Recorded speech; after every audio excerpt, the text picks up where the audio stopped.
প্রধানমন্ত্রীর পরে হচ্ছে প্রধান বিচারপতি, এরপরে হচ্ছে আপনার মন্ত্রী পরিষদ, এরপরে বিরোধী দলীয় নেতা। একতরফা একটা ট্যাগ দিয়ে তার উপর হামলা করে বসলেন। তার মানে আপনি যদি যোগ্য ব্যক্তিদেরকে নিয়ে আসতেন তাহলে আপনাকে আমরা স্যালুট দিতে পারতাম। একটু জালিমের মতো আচরণ করে ফেলে, এটা কিন্তু শহীদদের পরিবারগুলোকে কষ্ট দিচ্ছে। সংবিধান সংস্কার এই কি বলে এই যে আদেশটা ওয়ার্ডারটা হয়েছে, রাষ্ট্রপতি যে ওয়ার্ডারটা হয়েছে, সেই ওয়ার্ডারে বলা আছে যে একসাথে শপথ গ্রহণ, একসাথে প্রথম দিনেই যেটা প্রথম দিনে শপথ গ্রহণ করতে হবে সংস্কার পরিষদের।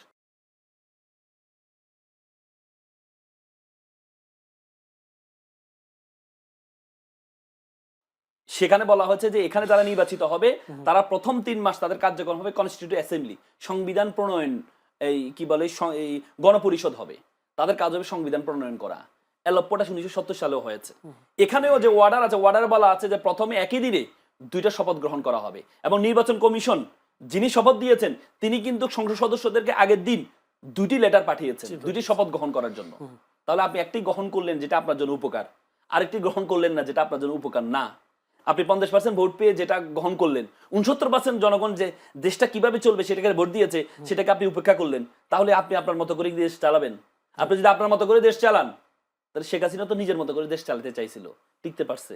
পারে নাই। পুরো শক্তি, আশেপাশে সকল শক্তি তাকে সহযোগিতা করেছে, এরপর জনগণের বিপ্লবের কাছে টিকতে পারে নাই। তো সুতরাং এই যারা আছে জুলাইয়ের বিপ্লবের উপর, রক্তের উপর দাঁড়িয়ে, তারা তো সুযোগ পেয়েছে না, ওদের সুযোগটা হতো না, সুযোগটা হতো না। যারা দাঁড়িয়ে আছে তাদেরকে দায়িত্বটা নিতে হবে।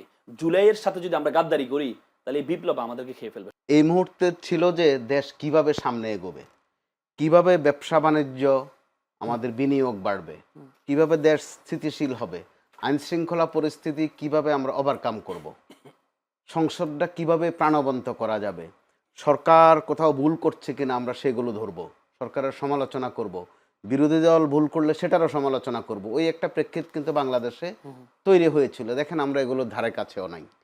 আমাদের সামনে নিত্য নতুন নানান উপাদান এমনভাবে ছেড়ে দেয়া হচ্ছে, এতে করে মানুষ কিন্তু কম বেশি বিভ্রান্ত হচ্ছে।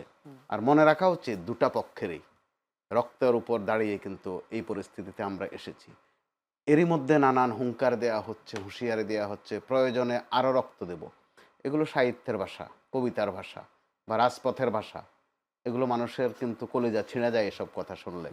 কারণ আপনি তো রক্ত দেন নাই ভাই, আপনি বারবার রক্তের কথা বলেন কেন? যারা রক্ত দিয়েছে, যে পরিবারগুলো এখনো হাহাকার করে, ওই পরিবারগুলোর ধারে কাছে একবার গিয়ে দেখেন। যারা স্বজন হারিয়েছে তাদের বেদনাটা একটু উপলব্ধি করার চেষ্টা করেন। কারণ আপনারা বারবার রক্ত দিবেন বলে আপনার সন্তানকে কিন্তু পাঠাচ্ছেন না রাস্তায়, পাঠাচ্ছেন রহিম জলিলের বাচ্চাদেরকে, নিজেদেরটাকে কিন্তু খুব সুন্দর মতো ইনট্যাক্ট রাখছেন, বারবার আবার রক্তের দাওয়াত দিচ্ছেন। এখন রক্তের দাওয়াত আর নয়, প্লিজ দেশ গঠনের চেষ্টা করেন। একটা মোটামুটি লেভেল পেরিয়ে কিন্তু আমরা এখন আছি। কারণ আমরা সাদা চোখে যেটা দেখি, বিএনপি বিশাল বিজয় অর্জন করেছে, জামাতে ইসলাম যে অভিযোগ করছে তাদের অভিযোগ যদি সঠিকও হয় তাতেও তারা বিরোধী দল, কয়েকটা আসন নিয়ে তারা যে অভিযোগ করেছে। তাহলে এখন সামনের দিকে এগোবার পালা। এমনকি এটাও তো হতে পারে যে কয়েকটা আসন নিয়ে তাদের আপত্তি আছে, এগুলো ভোট আবার গণনাও হতে পারে। তাহলে সরকারটাকে ফাংশন করতে দেন। যেখানে বিএনপি বড় দল এবং মজলুম, জামাতে ইসলামও মজলুম, তো এই দুই মজলুম যখন আবার পেছনের দিকে যায়, অর্থাৎ নিজেরাও একটু একটু জালিমের মতো আচরণ করে ফেলে, এটা কিন্তু শহীদদের পরিবারগুলোকে কষ্ট দিচ্ছে। যারা হাসপাতালে কাতরাচ্ছেন এখনো কিন্তু শত শত আছে বিভিন্ন হাসপাতালে, পঙ্গু হয়ে আছে, তারা কিন্তু বড় কষ্ট পায়। নির্বাচন, তাদের প্রশ্ন ছিল যে নির্বাচন জরুরি কিনা, কিন্তু আমরা যারা পেশাজীবী মানুষ তারা মনে করি একটা নির্বাচন দরকার ছিল, খুব জরুরি ছিল। নির্বাচনটা যথেষ্ট সুন্দর হয়েছে, প্রশ্ন আছে কিন্তু সুন্দর হয়েছে তুলনামূলক। এর মধ্যে কয়েকটা ভালো ভালো কাজও আমরা দেখছি। জামাতে ইসলামী ঘোষণা দিয়েছে তারা কোনো সরকারি প্লট নেবে না, গাড়ি নেবে না, বিএনপিও সেটাকে ওন করেছে, আমরা ভালো লক্ষণ দেখছি। কিন্তু অনেকগুলো প্রধানমন্ত্রী কিন্তু এরই মধ্যে তার যে ওয়াদা, 31 দফা সংস্কারের ওয়াদাই নয় শুধু, নির্বাচনী ওয়াদাই নয় শুধু, আরও নানান ওয়াদা পালনের জন্য কিন্তু ব্যাপক পরিশ্রম যে করছেন সেটা কিন্তু আমরা দিব্যি দেখতে পাচ্ছি। তাহলে তার পরিশ্রমকে সফল হতে দেওয়াটাই বোধহয় বেশি যুক্তিযুক্ত। তা না করে আমরা পেছনের আলাপকে যেভাবে আস্তে আস্তে করে টানছি সামনে, কোনটা বৈধ, কোনটা অবৈধ, কোনটা সাংবিধানিক, কোনটা অসাংবিধানিক, যথার্থ বলেছেন অ্যাডভোকেট রাসেল যে দুদিন পরে কে যে বলে আসবে, এই স্রোত যদি চলতে থাকে যে সব বাদ দেন, শেখ হাসিনা এই প্রধানমন্ত্রী সাংবিধানিকভাবে। কারণ ওইদিকে যেতে বোধহয় খুব একটা সময় লাগবে না যদি আমরা এই অপ্রাসঙ্গিক আলাপে বেশি থাকি। জি, একই পরিবারের 3 জনকে হত্যার অভিযোগ প্রতিপক্ষের বিরুদ্ধে আছে এবং নিহতের সঙ্গে প্রায় 4 জন, আহত 10 জন। এই যে আধিপত্য বিস্তার, এগুলোকে আপনি মব মনে করবেন না আন্দোলন, নাকি আধিপত্য বিস্তার, কোন ক্যাটাগরিতে ফেলবেন? এগুলো সামাজিক অশান্তি মোটা দাগে। তো মবের বিষয়টা স্পষ্ট, যেহেতু মন্ত্রী মহোদয় করেছেন, বুঝে শুনেই করেছেন। ডক্টর ইউনূসের সময়টাতে সংস্কার কিছু কিছু যে হয় নাই তা নয়, কিন্তু সবচেয়ে মানুষকে ভুগিয়েছে মব, আর বেশি ভুগিয়েছে আমাদের শিল্প সেক্টরকে। মব মানে আমি আমার একটা জানার, মব আর আন্দোলন দুটোর মধ্যে পার্থক্যটা কি আসলে? একটু আছে। জি। আন্দোলনটা ঘোষিত বিষয়, আর মবটা অনেকটাই পান্ডামি টাইপের, একতরফা। বিভিন্ন শিল্প প্রতিষ্ঠানে গিয়ে মব হয়েছে। তো আমি যদি গাঁথনিতে যাই, এটা একান্ত আমার নিজস্ব উপলব্ধি যে মূল স্রোতের বাইরে গিয়ে, মূল স্রোত বলতে আমি সরকারকে মিন করছি না, আমাদের সামাজিকতা, আমাদের চিরাচরিত কালচারের বাইরে গিয়ে যখন আপনি নানান ছুতা ধরে শাহবাগে করেন আর শাপলা চত্বরে করেন, মানুষের বাসায় গিয়ে বাসায় গিয়ে করেন, এগুলো এক ধরনের অসভ্যতা, বর্বরতা। আমরা মব বললে তো মনে হয় যেন আদর করি বুঝি, এগুলো পান্ডামি।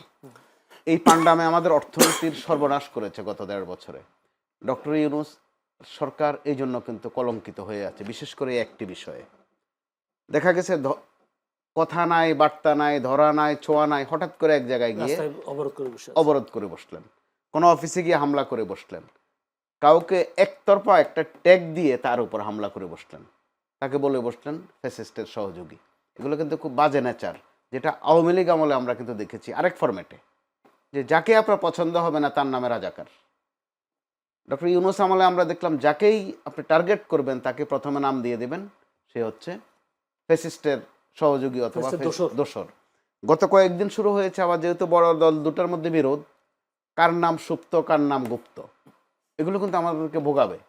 যে যেখানে সুবিধা পায়, প্রকৃত অর্থে যে গুপ্ত বা সুপ্ত ছিল সেও দেখবেন গুপ্ত বলে আওয়াজ দেয় একটা, অর্থাৎ অন্যকে ঘায়েল করার এই যে দাওয়াইটা লুপে নিচ্ছে কিন্তু দুষ্টচক্র, তারা বরাবরই এটা করে। আমি বলতে চাই এটা হচ্ছে এক ধরনের টোকাই শ্রেণী, টোকায় শুধু নানান কিছু টোকায়, কোনটা দিয়ে আপনাকে ঘায়েল করবে, কোনটা দিয়ে আরেকজনকে ঘায়েল করবে, অর্থাৎ তার রাজত্ব, তার নিজস্ব একটা রাজত্ব সে কিন্তু কায়েম করে, ওইটাই মূলত ফেসিবাদ। আমি একদম খাঁটি বাংলায় বলতে চাই, সেটা বর্বরতা, অসভ্যতা। আমি একটা প্রশ্নের সাথে করি, স্বরাষ্ট্রমন্ত্রী তিনি বলেছেন কোনো দাবি নিয়ে সড়ক অবরোধ করে জনভোগান্তি করা যাবে না, অবশ্যই আপনার প্রয়োজন হলে স্মারকলিপি নিয়ে আসবেন। কিন্তু এই কথা আমার আপনাকে জানার ইচ্ছে যে ইতিহাসে এমন কোনো আন্দোলন আছে কিনা যে জনভোগান্তি তৈরি না করে দাবি আদায় হয়েছে? আছে। আপনি যদি শুধু একটা, আমরা এখন যে পরিস্থিতিতে আছি, যারা সচেতন, একটি মানুষও আপনি পাবেন না যে রাস্তা বন্ধ করে ওখানে একটা নিউসেন্স ক্রিয়েট করা পছন্দ করে, কেউ পছন্দ করে না। এগুলো অনেক হয়েছে, কারণ সময়ের ব্যবধানে। শেখ হাসিনার বিদায়টা অবশ্যই সেটা দিয়ে আমরা তো হতে পারতো যে একটা ফুল স্টপ পড়েছে, হতে পারতো তো যে অনেক হয়েছে। আপনি খোঁজ নিলে